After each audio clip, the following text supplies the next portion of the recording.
You know those days when you wake up with a strange craving for food? Not like normal breakfast food, but you just want something weird? Today was one of those days. I woke up and I really wanted some agidaishi tofu, which is basically fried tofu served in this like really salty, savory sauce. And I don't know why I really wanted it this morning, but I haven't had it in a long time. There's this one Japanese restaurant that my mother and I used to go to quite a bit in Massachusetts, and it's an appetizer that you can get there, and it's really good, which is kind of funny because it seems so healthy and not something that I normally eat, but no, I really like it. It's really good, and I don't have what I need in order to make it. I can't make it because I don't have tofu, I don't have cornstarch to fry it in, I don't have a deep fryer, I basically have nothing that I need in order to make it. So the alternative, I'm making ramen.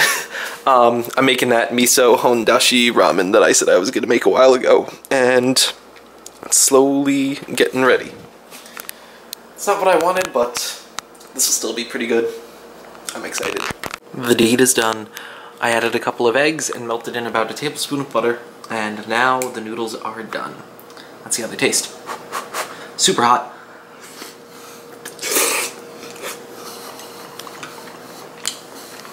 Yep, tastes like Japan. That's good. That's really good.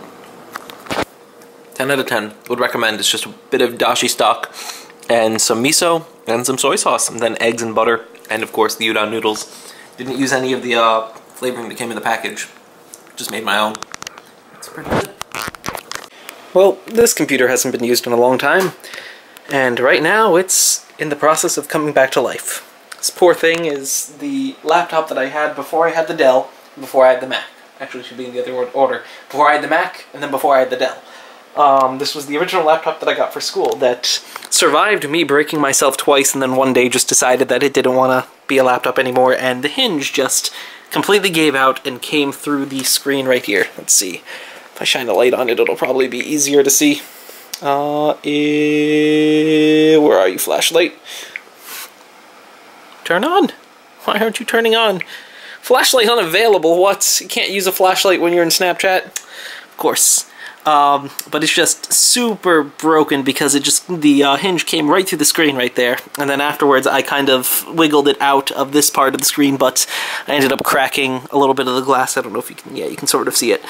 And yeah, so this poor thing is super broken. To say the very least.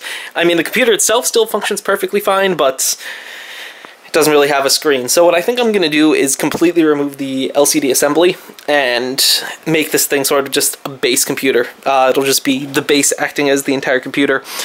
At some point or another, I'm probably going to try to sell it for, I don't know, probably not too much, just to put it towards something else. But for now, I had a spare SATA drive that actually came with this computer that is a whopping 24 gigs, or in this case 21.4 gigs. I'm trying to use it to its fullest. So since the Dell hard drive in the Dell computer gave out, and the SATA drive doesn't fit into this Dell computer, I put it into that one, otherwise I would have put it into that one instead. And what I'm going to do is see if this computer can encode just as well as that one could. So let's see if that works. I've successfully removed the screen from the rest of the body. Unfortunately, in doing so, I realized I now can no longer use this Wi-Fi card because the antennas go into the screen as they do with most laptops. Oh wait, sorry. These are the antennas. They go into the screen where that's how it uses, or that's how it gets the actual signal. So I don't think I can use this anymore. But that's not a huge problem because it does have an Ethernet port which I can just plug into. Although that is a 100 megabit port, not a gigabit port. So I might need to do something about that. Might need to get like a USB 3 Ethernet card if I want to do that, but if I were to do that, it wouldn't be too expensive. But yeah, this thing is tiny, it is really light, and oh, and a screw just fell out of it, but it's almost humorously small, and well, now I just need to plug in the battery and then plug it back in. I had to remove the battery because one of the cables ran across the battery, ran across this, and it went under this cable, and it was just I could not squeeze it through that little gap. So now, put that back together, put this back together. I have no clue what this is, but I'll plug it in. It's probably the keyboard or something. Oh no, I didn't mean to unplug that. Oh, this is difficult with one hand. Shouldn't be doing this with one hand. Oh no, but it says MB, whatever that means, and oh, it's on. At least the power light is on. I'm gonna turn that off. Let's see, can I turn it on now? Yep, it's turning on. Perfect. So, now that that's done, I can put it back together, but as you can see, there's no hard drive in here, and that's because it's booting off of this 24GB mSATA drive. It's tiny, but it works. It's enough space to just get it started. Yeah, I can't really do too much with it, but I don't need to do too much with it. It just needs to have enough space to be able to boot into Windows and run OBS, and after that, nothing else. But it's a cute little headless machine now.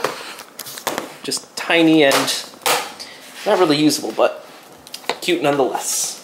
Let's see, let me snap it back together so you guys can see it.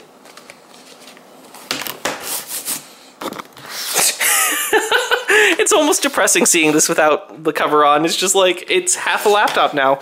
But heck, it looks a lot better than it did when it had the screen on, because that poor screen, this poor screen is just a mess. Cables everywhere, and they look pretty worn out because they've been exposed for a while. But took the screen out. At some point I could get a new screen for this, but honestly it would not be worth it because it's not built very well. It honestly isn't.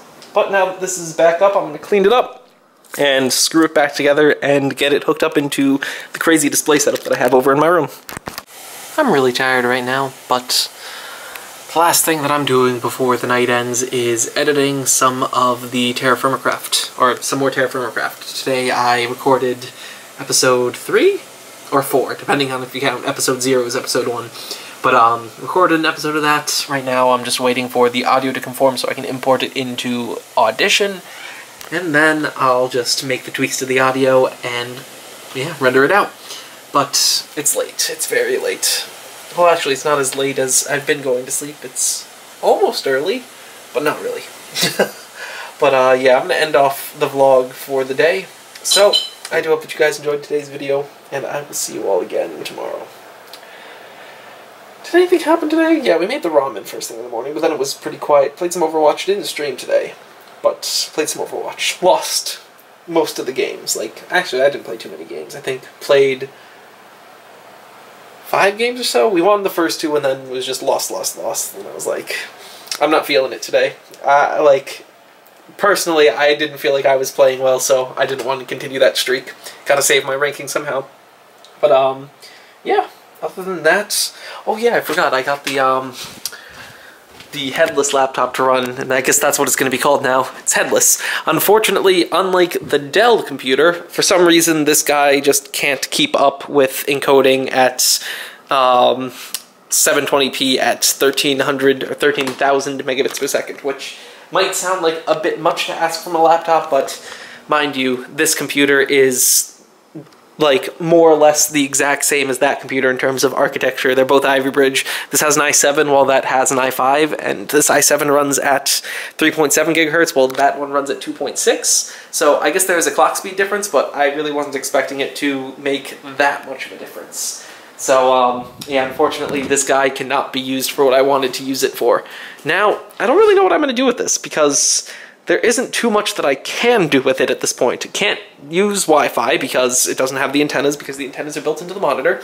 Can't use, like, because of that, originally I was thinking maybe I could use this thing if I ever got one of those wireless displays to just control the computer using this and like have it be a media center computer. And then this would be actually pretty convenient to use. Like, if I had a TV, you just sit down and you could use it while you're looking at a TV, but it doesn't work since there's no Wi-Fi on it. The HDMI port on here, while it works perfectly fine, is a little finicky, and by that I mean if you wiggle it too much, it blacks out. So it really can't be moved around too much. Other than that, there's not a lot of space in here. There's 24 gigs of space total. Well, I guess I did throw in an SD card, so that increases a little bit, but still very small. And it has 4 gigs of RAM, so it's not exactly a powerhouse. So yeah, I don't know what I'm going to do with it. At the very least, it's alive again. And that's something that all of my computers should be, which Actually, no, they're not all alive. The Dell one is dead because the 500 gigabyte hard drive in it has shot itself. Shot itself right in the foot. I don't know why, but it's dead. I need more hard drives. I need more SSDs because this thing has an SSD in it, albeit a 24 gigabyte one, so it's not that big, but it's fast to boot and it's as snappy as I'd expect one of my computers to be. This guy is really slow because it doesn't have an SSD, and same with this. It's too slow because it doesn't have an SSD, so optimally I'd get like 3 low capacity SSDs, one for each of these, or yeah, one for these, and then one more for my desktop to have as a boot drive for OS X, because as much as I don't, as annoying as Hackintosh can be, and as poorly as it performs on the desktop, it would still be nice to have a working version of OS X that was like quick, which I don't have on that computer. But yeah, I'm dragging this off, or dragging this on. Those have very different meanings now that I think of it. The last thing that I might do is maybe I could just turn this thing into a Hackintosh again and use it as a very lightweight Final Cut Pro machine. The only problem is, yet again, okay, so that Ethernet port right there is limited to 100 megabits per second instead of 1 gigabit per second, so it can't really be super used for editing over the network, but maybe, just maybe, I could get it to do something like that. I don't know, or I could get that gigabit to USB 3 converter. I know those exist, but I don't know if I want to dump too much money into this. Yeah, I really don't want to. So, I don't know, maybe I'll install Linux onto it and turn it into like a very basic server of some sort, because it doesn't really use that much power, it's not loud, and it's just a teeny tiny little remnant of a computer. But yeah, I am definitely dragging things out. I hope you guys enjoyed today's video, and I will see you all again next time. So, well, I'll see you all in a few hours whenever I wake up. So until then, good night, guys.